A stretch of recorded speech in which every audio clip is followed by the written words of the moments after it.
Hello everybody, this is going to be a quick video on how we can use NextBuild to build up a debugging environment using CSpect, and we'll use some simple code to demonstrate that. So if you haven't already, you want to go to zxbasic.uk NextBuild. Once you're actually there, you'll be able to click the download button and then click this download here. You'll download the current archive, which will open in your favorite archive extraction program. You can then extract it to a folder. I've obviously already got mine set up. I've also made a shortcut onto my start menu, so I will launch NextBuild now. When NextBuild launches, this is what you see. This is BorIDE by LCD, and this is a front-end integrated development environment written by LCD for the Boriel Basic compiler. And what we use is the NextLib's library framework, and this contains a number of pre-written subroutines and functions that access the ZX Next hardware features, simplifies matters. It's also wrapped up to use Mike Daly's CSpect Next emulator, so it's an all-in-one package that makes things very easy to use. So let's write our first program. So in the text editing area, we're going to tell that we want to include the NextLibs. So we type, this is always the first line of my code. As we can see over here, this is the address that the code will start. So that's fine for now, 24576.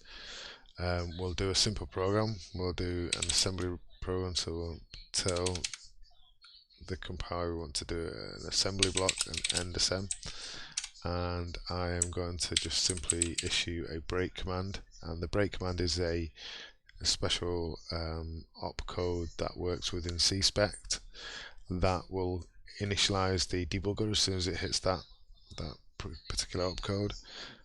Normally this would crash under normal ZX Spectrum, but PED 5.7 actually came up with a good technique to prevent a real hardware crashing, because normally what would happen is you'd include this and it obviously pause on the emulator, but when you run the code on the real ZX Next, then it could cause a crash or unexpected behavior. But this one has a neat macro that will avoid that.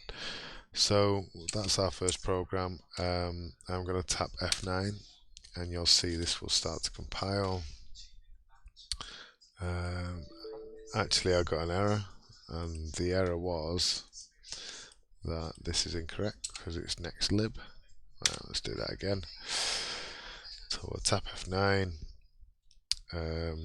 We then get the CSpect emulator, and we can see we are being kicked into the debugger.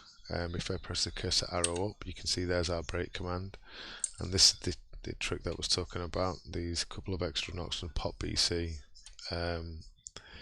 prevents real hardware from crashing.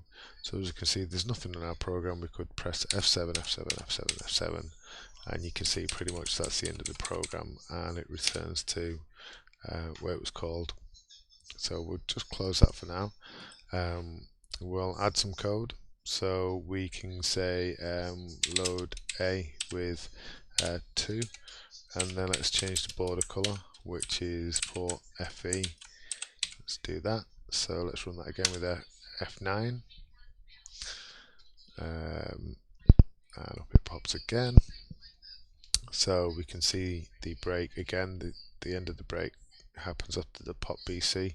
So we can see we load a register here with 2, and then we send the value of A to port FE, and we should see the border turn red. There we go.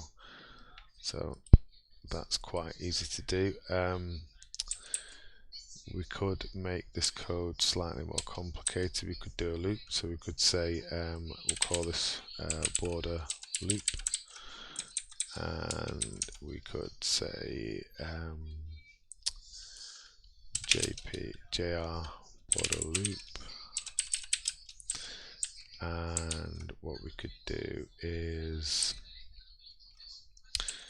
let's make a equals 0 here, and then after one loop we'll increase a, and then we'll AND a with 7. So let's try that. So let's press F9, wait for that to compile, and then we'll bring CSpect back in. So let's have a look.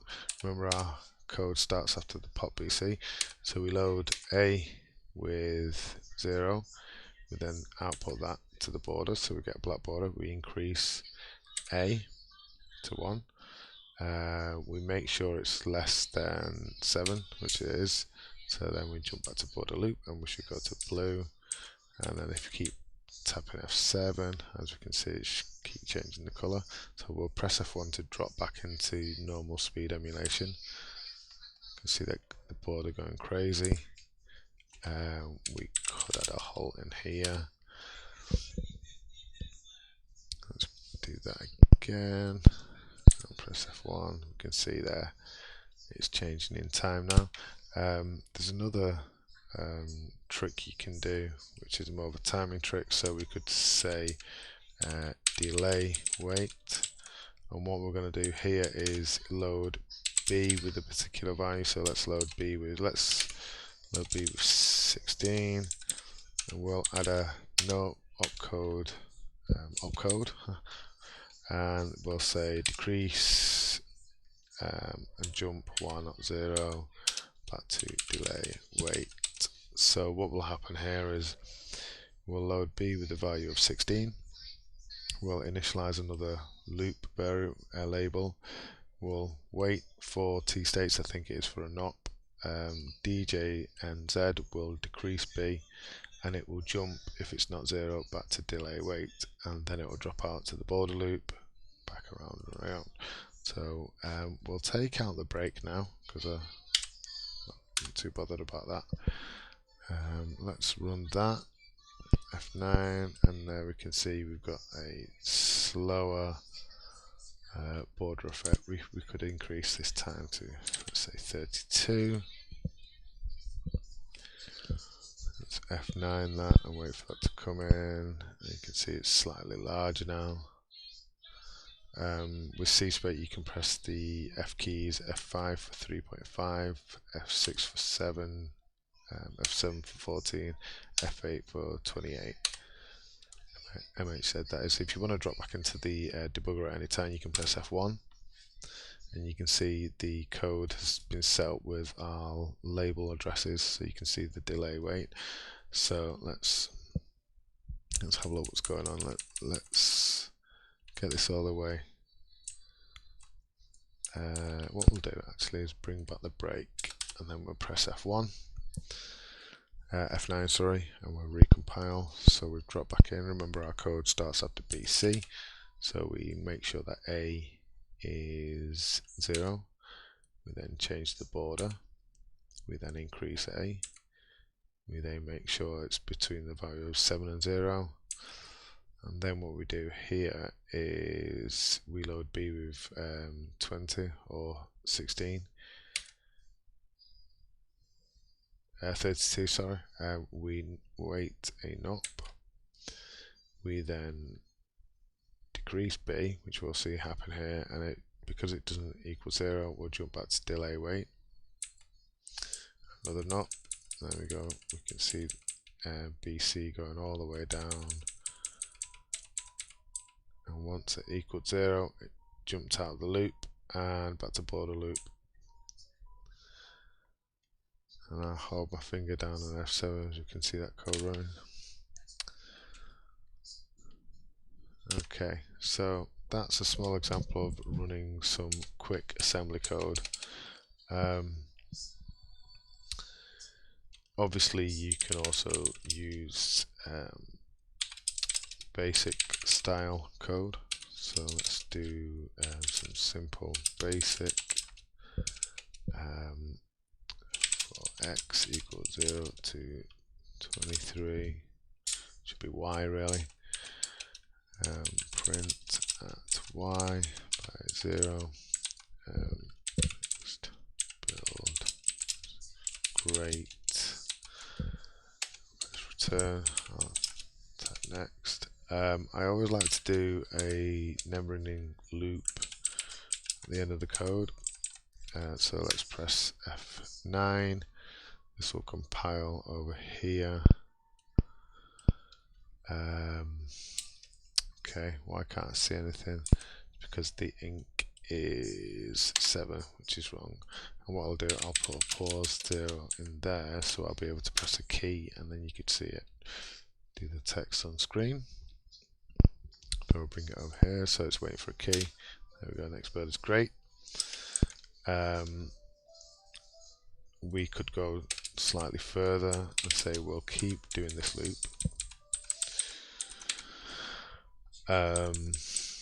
And we will say we'll do the ink, we'll do I equals 0, and then on every line we'll do I equals I plus 1, and we can also do 7, and that will ensure that it always is a value between 7 and 0. So and then I will put a pause 1 in. Let's press F9. This will compile over the other screen. I'll bring it over so it's waiting for a key press. So I'll press space. Now the reason nothing's happened to the text because I didn't instruct it to. So let's do just like normal basic. Ink I.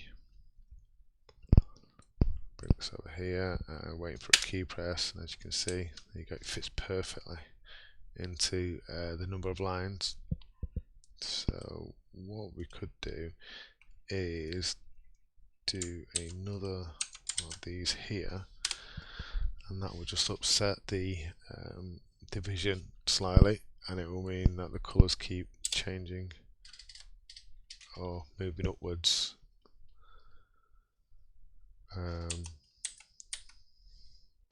If we take the pause away, you'll see it go ridiculously fast. Over here again.